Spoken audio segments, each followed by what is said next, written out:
여러분들 최근에 그 바울이라는 영화 극장에서 상영되고 있는데 보신 분들 꽤 있으리라 생각이 됩니다. 보니까 우리 청년들 몇몇 분들은 보시고 나서 저에게 좀 이야기도 해주시고 그랬는데 저는 아직은 못 봤습니다. 조만간 이제 볼 계획이고요. 여러분들도 시간이 이제 나시면 한번 볼 거를 권해드립니다.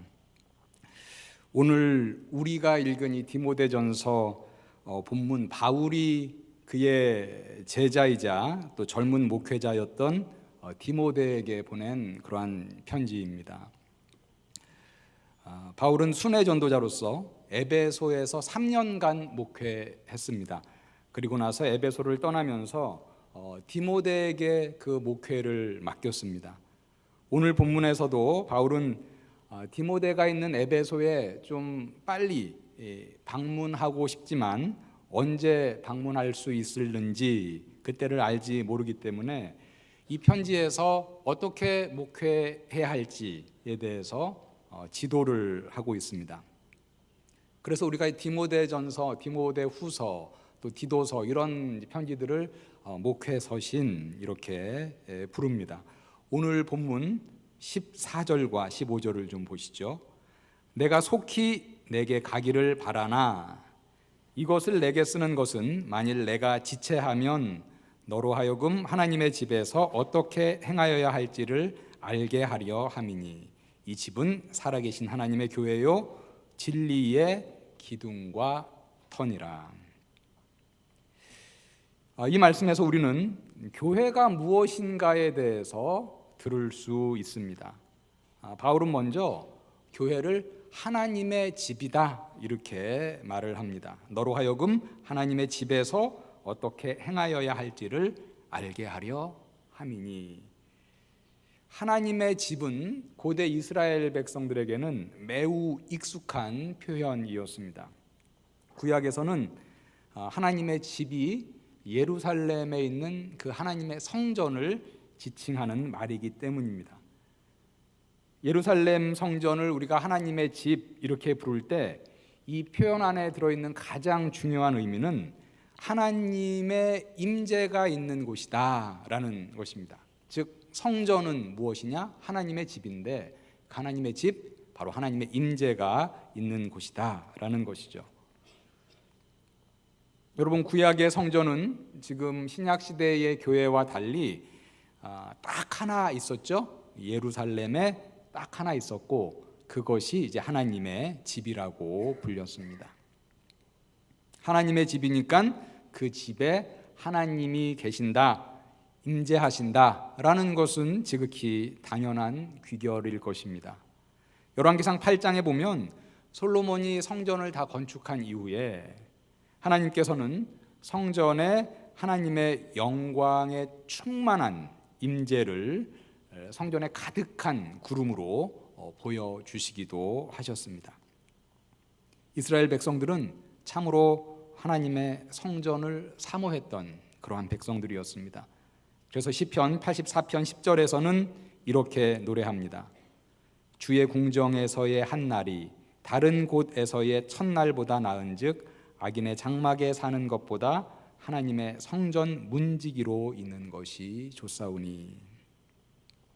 다른 곳에서 첫날 사느니 하나님의 집, 하나님의 성전에서 한 날, 하루 사는 것을 택하겠다라는 시편 기자의 고백입니다. 왜 그렇습니까? 하나님의 집에는 하나님의 임재가 있기 때문입니다. 성전이 구약시대 이스라엘 백성들이 그토록 사모했던 하나님의 집이라면 신약시대의 그리스도인들이 사모하는 하나님의 집은 바로 교회입니다. 왜 그렇습니까?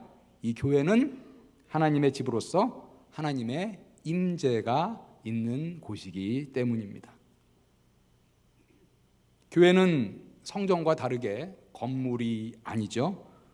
교회를 의미하는 성경 원어 헬라어는 에클레시아라는 말을 쓰고 있습니다. 이 에클레시아의 의미는 성도들의 모임입니다. 우리 꽃동산교회가 오늘 노원구 노원로 420에 있는 지금 이 예배당에서 예배를 드리지만, 우리가 만약에 어느 날 어느 공원에 야외 예배를 드리러 갔다라고 해봅시다. 그러면은 그날의 꽃동산 교회는 이 노원구 노원로 420에 있는 것이 아니라 그 공원에 있는 것이죠. 즉 교회는 성도들의 모임이 교회지 이 교회당이랑은 구분이 된다라는 것입니다. 성전은 좀 건물의 개념이 강했죠. 교회는 성도들의 모임이 교회다라는 것입니다. 이 세상에 다양한 공동체, 그리고 조직, 어떤 모임, 또 동호회가 있지만 성도들의 모임인 교회가 특별한 것은, 교회는 바로 하나님의 임재가 있는 하나님의 집이기 때문입니다. 여러분, 우리 안에 하나님의 임재가 있음을 믿으십니까? 우리 공동체 안에 하나님이 함께하고 계심을 믿으십니까? 바로 우리의 이 모임 가운데, 지금 우리의 이 예배 가운데 만유의 주 되신 하나님이 충만히 함께하고 있음을 믿습니다. 그래서 우리 성도들은 그 어떤 조직과 공동체, 어떤 모임보다도 교회를 사랑하고 또 교회를 사모합니다. 구약시대의 시편의 기자가 성전을 그토록 사모했듯이 우리 신약시대의 그리스도인들은 교회를 사모하고 또 사모해야 합니다. 교회는 하나님의 임재가 있는 아주 특별한 모임, 공동체, 매우 스페셜한 커뮤니티이기 때문입니다. 어제 저녁에 꼬청 새가족부에서 2018년 새가족이 된 지체들을 초대해서 환영 만찬의 시간을 갖고 우리가 예배를 드리고 또 즐거운 시간을 가졌습니다. 올해 새로 오신 새가족들을 만날 수 있는 기회였고 또 즐거운 시간을 보냈습니다. 저녁 만찬은 우리 새가족부 리더들이 준비한 것인데 음식이 정말로 매우 훌륭했습니다. 그래서 제가 조금 감동을 하고 음식을 먹으면서 옆에 있었던 새가족 리더에게 이 많은 음식을, 이 훌륭한 음식을 언제 준비했냐 이렇게 물었더니, 물론 뭐 사온 것도 조금 있긴 하지만은 어제 오전부터 준비했다고 하더라고요. 그래서 오후도 아니고 오전부터 저녁에 있을 그 새가족 만찬을 위해서 준비를 했다라는 얘기를 들었습니다. 하나님의 집, 하나님의 교회를 사랑하고 그 교회 안에 지체들을 사랑하기 때문에 그렇게 준비할 수 있었겠죠. 교회라는 공동체에서 만약에 하나님의 임재를 빼버린다면 사실은 이 세상에 있는 많은 공동체, 많은 조직, 많은 모임, 많은 동호회 이런 것 중에서 교회만큼 매력이 없는 모임도 아마 없을 것입니다. 왜냐하면 남들 다 쉬는 주일 날마다 모임이 있습니다. 예배가 있습니다. 주말을 이용해서 어디 2박 3일이라도 여행을 가려 해도 주일 예배 때문에 가지를 못합니다. 그리고 그냥 오지 않고 매 주일마다 헌금을 가지고 옵니다. 그리고 교회에서 하는 일은 사역자들을 빼고는 모두 다 자원봉사입니다. 그런데 왜 우리가 이 모임, 이 교회를 그토록 소중히 여기고 사랑하고 또 사모하는 것입니까?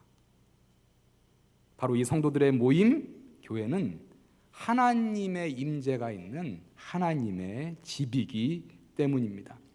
오늘 15절 말씀해 보니까 이 하나님의 집을 살아계신 하나님의 교회다 이렇게 말을 하고 있습니다. 여러분, 우리 교회 안에, 우리 꽃동산 교회 안에, 우리 꽃청 안에 살아계신 하나님이 지금도 역사하고 계신 것을 여러분 믿으십니까? 여러분 믿으십니까? 그 살아 역사하시는 하나님을 감지하면서 교회의 생활을, 신앙생활을 하고 계신가요, 지금? 우리 교회에서 하나님의 살아계심을 믿고 감지하면서 신앙생활을 하시는 우리 성도님들 다 되시기를 주님의 이름으로 간절히 축원합니다. 오늘 말씀은 또한 이 교회의 주인이 누구인가를 우리에게 알려주고 있습니다. 바울의 교회도 아니고 디모데의 교회도 아니고 목사의 교회도 아니고 장로의 교회도 아니고 바로 살아계신 하나님이 주인 되신 교회다라고 이렇게 말을 합니다. 그리고 15절 마지막에 보니까 교회를 진리의 기둥과 터다 이렇게 얘기를 하고 있습니다. 이것은 교회의 역할에 관한 말씀입니다. 이 세속화된 사회에서 아무리 진리를 흔들고 무신론과 세속화의 비바람이 거세게 몰아친다 할지라도 교회는 진리를 견고하게 떠받치고 있는 기둥과 굳건한 터, 파운데이션이죠. 굳건한 터의 역할을 감당해야 한다라는 것을 말하고 있습니다. 즉, 교회는 진리를 잘 수호해야 할 책임이 있다라는 것이죠. 교회에 하나님께서 우리에게 어떤 역할, 책임을 주셨습니다. 여기서 말하는 진리는 무엇인가? 진리를 잘 떠받치고 있어야 된다. 교회는 그 진리를 떠받치는 기둥과 터다 이렇게 얘기를 했는데요. 이 진리에 대해서 두 가지로 나누어서 좀 말씀을 드리겠습니다. 첫 번째, 교회가 수호해야 할 그 진리는요, 하나님 말씀, 성경 말씀입니다. 요한복음 17장 17절에서 예수님은 하나님께 하나님의 백성들을 거룩하게 하여 달라고 기도하면서 이렇게 말씀을 합니다. 그들을 진리로 거룩하게 하옵소서. 예수님이 지금 하나님께 드리는 기도의 말씀입니다. 그들을 진리로 거룩하게 하옵소서. 아버지의 말씀은 진리니이다. 진리가 무엇이냐? 아버지의 말씀, 하나님의 말씀이 진리다라고 말을 하고 있습니다. 교회는 하나님의 말씀을 부인하고 하나님의 말씀을 공격하고 하나님의 말씀을 왜곡하는 일체의 시도에 맞서서 하나님의 말씀을 잘 수호하고 선포하는 역할을 감당해야 합니다. 최근에 복수의 교회 성도님, 집사님으로부터 제가 카톡을 받았는데 같은 그 링크된 기사를 카톡 문자로 받았습니다. 그래서 제가 그 링크를 들어가서 보았는데 그 기사의 내용은 사실 매우 저에게 충격적인 내용이었습니다. 최근 중고등학교 81개의 여러 과목, 여러 출판사에서 나온 그 교과서를 다 이제 분석한 것인데 그 교과서에서는 남녀의 성의 관념에 대해서 이렇게 설명을 하고 있는 내용이 있었습니다. 그런데 많은 교과서에서 남녀의 성에 대해서 얘기를 하면서 동성애를 지지하는 그 입장의 견해를 그대로 실린 것을 볼 수가 있었습니다. 몇몇 교과서들에서는 남녀의 성을 생물학적 성과 사회적 성으로 나누고 생물학적 성은 사회적 성과 다를 수 있다라고 얘기를 했습니다. 이게 무슨 말이냐면은 사회적 성을 젠더라는 그런 이제 영어 단어를 써서 이제 표현을 했는데 말하자면 생물학적으로는 남성으로 태어나도 여성일 수 있고 생물학적으로는 여성으로 태어나도 남성일 수 있다라는 모호한 개념을 교과서에 실어 놓았습니다. 그것은 다름 아닌 동성애를 지지하는 입장의 성의 그런 개념입니다. 동성애자들은 같은 남성끼리도 남성의 역할을 하는 자, 여성의 역할을 하는 자 나누어서 음란한 행위를 합니다.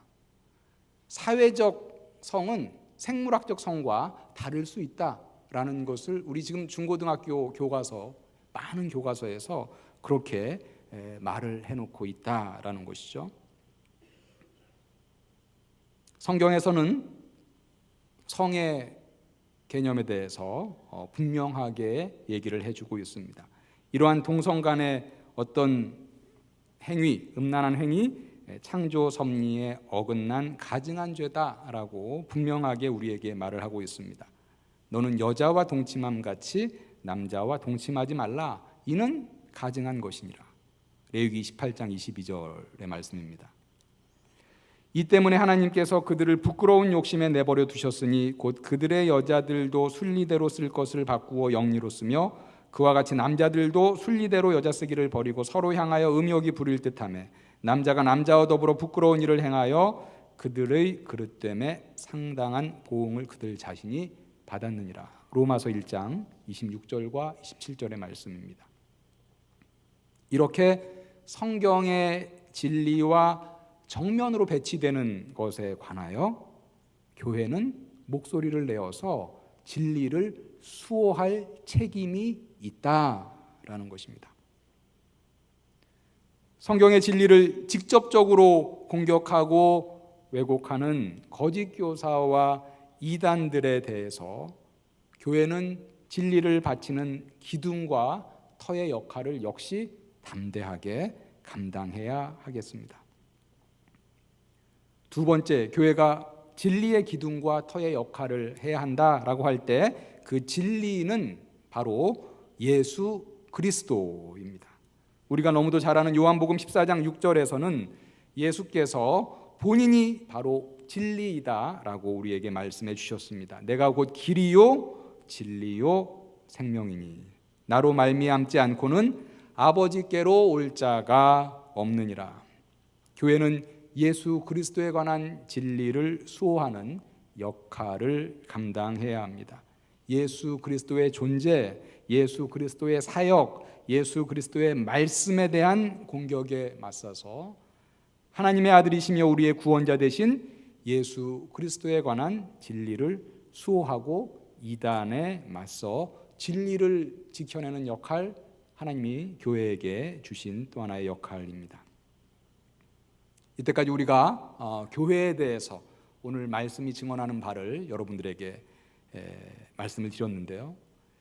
이렇게 살아계신 하나님의 임재가 있고 또 진리의 기둥과 터가 되는 교회에 속한 우리 성도들이 신앙생활을 하면서 참으로 바라는 것 중에 하나가 더욱더 경건한 그리스도인이 되는 것입니다. 디모데전서 4장 7절에서는 망령되고 허탄한 신화를 버리고 경건에 이르도록 내 자신을 연단하라 라고 성도들에게 명령합니다. 우리 그리스도인들에게 더욱더 경건한 그리스도인이 되는 것은 말하자면 우리들의 어떤 로망입니다. 우리들은 다 바랍니다. 더욱더 경건한 성도가 되기를 바라고 있습니다. 그 경건에 대해서 오늘 16절에 보니까 이렇게 말씀하고 있습니다. 크도다 경건의 비밀이여 그렇지 않다 하느니 없도다. 그는 육신으로 나타난 바 되시고 영으로 의롭다 하심을 받으시고 천사들에게 보이시고 만국에서 전파되시고 세상에서 믿음 바 되시고 영광 가운데 올려지셨느니라. 우선 경건의 의미에 대해서 한번 생각을 해보도록 하겠습니다. 경건이라는 말 교회에서 참 많이 듣습니다. 영어로는 piety라고 보통 번역을 합니다. 여러분은 얼마나 경건하다라고 생각하십니까? 도대체 성경에서 말하는 이 경건, 우리가 물론 어렴풋이 어떤 감은 옵니다마는 도대체 성경에서 말하는 경건의 의미는 무엇일까? 경건의 헬라어 원어는 유세베이아라는 헬라어 원어인데요. 사실 이 유세베이아라는 이 헬라어 원어는 상당히 복합적인 뜻을 갖고 있습니다. 이 복합적인 뜻 가운데 핵심적인 요소를 말하자면 경건은 이런 것입니다. 하나님을 두려워하여 하나님의 뜻대로 살기 위하여 매사에 주의하며 주께 헌신하는 것을 우리가 경건이다 이렇게 압축해서 개념을 좀 말씀드릴 수 있겠습니다.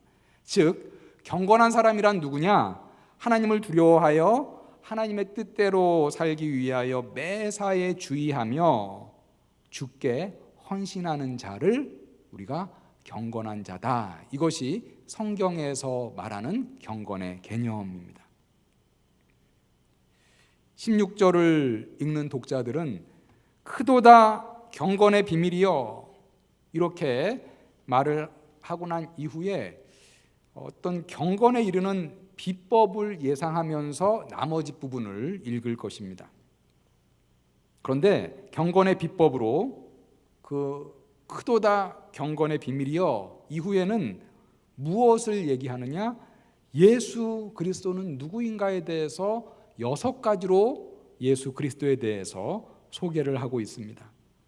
그는 육신으로 나타난 바 되시고 영으로 의롭다 하심을 받으시고 천사들에게 보이시고 만국에서 전파되시고 세상에서 믿음 바 되시고 영광 가운데서 올려지셨느니라.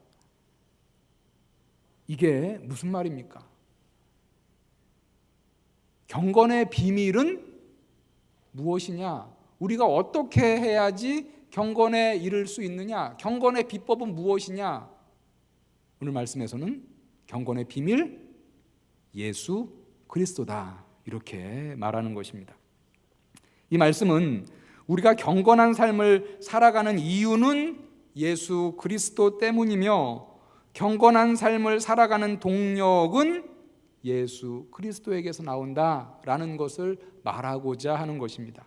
다시 말씀드리면 이러한 예수 그리스도를 우리가 생각할 때 성도는 경건한 삶을 살아가야 하는 당위성을 깨닫게 되고 뿐만 아니라 경건한 삶을 살기 위한 힘도 얻게 된다라는 것입니다.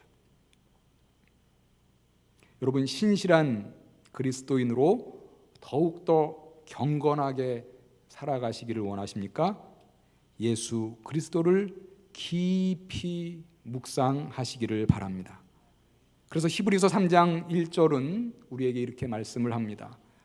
그러므로 함께 하늘의 부르심을 받은 거룩한 형제들아, 우리가 믿는 도리의 사도이시며 대제사장이신 예수를 깊이 생각하라. 그러므로 하늘의 부르심을 받은 거룩한 형제들아, 우리가 믿는 도리의 사도이시며 대제사장이신 예수를 깊이 생각하라. 그러면서 그 예수는 어떤 분이신가 한 절이지만 아주 압축적으로 6가지로 말씀을 합니다. 첫 번째, 육신으로 나타난 바 되신 분입니다. 하늘의 영광을 버리고 이 죄악 많은 세상에 인간의 옷을 입고 내려오신 그리스도의 성육신을 말하는 것이죠. 성육신을 통해서 우리는 겸손의 극치와 사랑의 극치를 동시에 볼 수 있습니다.